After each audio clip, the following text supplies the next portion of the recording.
оймо фестивали үстүбүздөгү жылдын 28-июлунда Чолпон Ата шаарында ачуу аземи болду. Фестивалга 10 мамлекеттен 120 кол өнөрчүлөр катышып, улуттук көргөзмөлөрүн тартуулашты. Келген катышуучулардын арасында Өзбекстан, Тажикстан, Түркменстан, Афганистан жана Индия мамлекеттеринин чебер өкүлдөрү болду. Курорт туризмдин чордону болгон Чолпон Ата шаарында өтүп жаткан көргөзмөгө керемет кийиз дүйнөсүнүн бай жасалгалары, жыгач, шуру, адеми шоук жана чоподон жасалган түркүн сувенирлер, этникалык элементте тигилген ар кандай улуттун көркүн камтыган кийимдер көрсөтмөлөрүнүн көркүн ачты. Фестивалдын катышуучулары бул салтка айланып калган көрсөтмөнү жылдан жылга кеңейип, чет жактан катышуучулардын саны да өсүп жаткандыгы жөнүндө ойлорун ортого салышты. Бул оймо көргөзмөсүнө мен башталгандан баштап катышам. Андан мурда дагы бул негизи уюштурган КАКСА, кол өнөрчүлөрдү колдоо уюму да. Ушул кол өнөрчүлөрдү колдоо уюмунун мындай жетекчилиги менен биз ар кандай өзүбүздүн билбеген өнөрлөрдүн ар түрлөрү бар да. Ошол түрлөрүн үйрөнүп, семинарларга барып, мындай машыгып, анан дайым оймо көргөзмөсүнө катышып атабыз. Мына мисалы мен бул кездеме токуп, мен биринчи кездеме эле токуп алып чыксам, азыр момундай кийимдерди жасап алып чыгып атам, баш кийимдер бар. Ошондой эле мына унутта калып барат. Бул жана кездеме токуу дагы биздин унутта калып бараткан өнөрүбүздүн бир түрү да.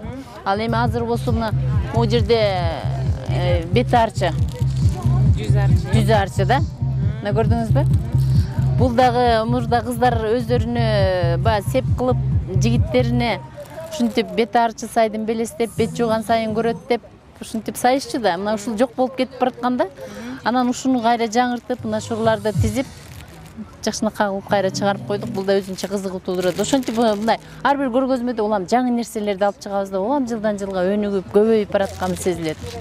Бизди кызыктырган коноктордун катышуучуларынын бири Эквадордон келген кол өнөрчүнүн өнөрү болду. Өзү ойлоп тапкан токуучу станогу менен Эквадордо мекендеген лама жана койдун ортосундагы жаныбардын жүнү менен токулган буюмдарын көрсөттү. Я из Южной Америки, из Эквадора.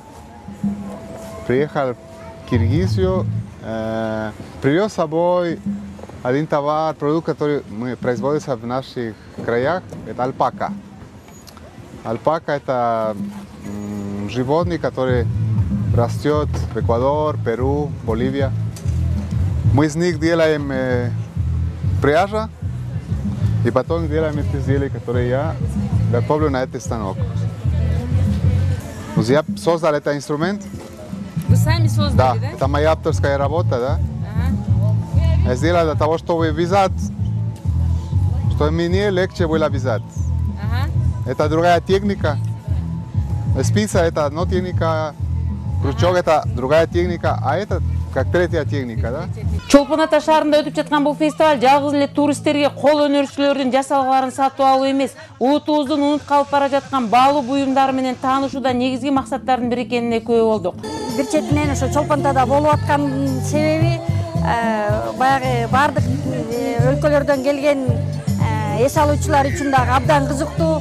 Жөн эле барып көлгө барып эс албастан аралап элдердин дагы улуттук каада салты менен таанышуу, баягы ар кимдин каада салтын билип, ушу ынтымакты мындан ары дагы өркүндөтүп деп ишенип, Чолпон Ата шаардык мэриясынын атынан дагы бардык көрүүчүлөрдү, эс алуучуларды ушу жарманкеге 29 бүгүнкү күндөн баштап 29-нан 4-августка чейин болуп өтөт.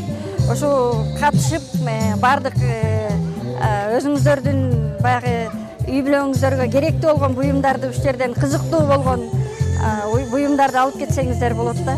Эскерте кетсек, фестиваль биздин мамлекетибизде 10-чу жолу өткөрүлүп, курорттун ордосу Чолпон Ата шаары анда 8-чи жолу зор салымын кошу менен уюштуруу иштерин алып барууда. Үмүт Мыканбетова, Кыялбек Тойчуев, Кабарлар KG сайтына.